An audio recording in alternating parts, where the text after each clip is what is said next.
Hello বন্ধুরা, সবাইকে স্বাগতম জানাই আমার এই Sky1007 চ্যানেলে। আজ একটি অ্যাডিনিয়াম ফুল গাছকে রিপোর্টিং করে দেখাবো। গাছটিকে রিপোর্টিং করার জন্য উপযুক্ত মাটি ও উপযুক্ত টব প্রয়োজন। প্রথমে গাছটি যেখানে রাখা ছিল সেখান থেকে তুলে নিতে হবে, নিয়ে গাছটির গোড়ার মাটিগুলো পরিষ্কার করে নিতে হবে ও গায়ে যে শিকড়গুলি থাকে যেগুলো অপ্রয়োজনীয় সেইগুলিকে পরিষ্কার করে নিতে হবে। নেয়ার পরে যে পাত্রটিতে অ্যাডিনিয়াম ফুল গাছটিকে আমরা বসাবো সেই পাত্রের ভিতরে কিছুটা মাটি দিয়ে নিতে হবে।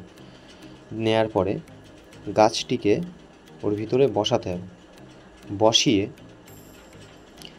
গাছটির গোড়ার পাশ দিয়ে বা চারিপাশ দিয়ে হালকা হালকা করে মাটি ভিতরে দিতে হবে এবং আস্তে আস্তে করে যে পাত্রটিতে রাখা হবে সেই পাত্রটিকে নাড়াতে হবে, কারণ ভিতরে কোনো অংশে যেন ফাঁকা না থাকে।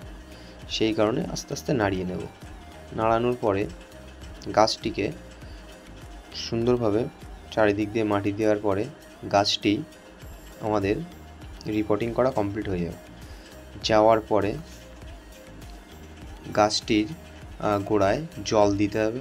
নতুন যে মাটি দিয়েছি সেই মাটিতে জল দিয়ে ভিজিয়ে দিতে হবে ও গাছটিকে ভিজিয়ে দিতে হবে, ভালো করে ধুয়ে দিতে হবে।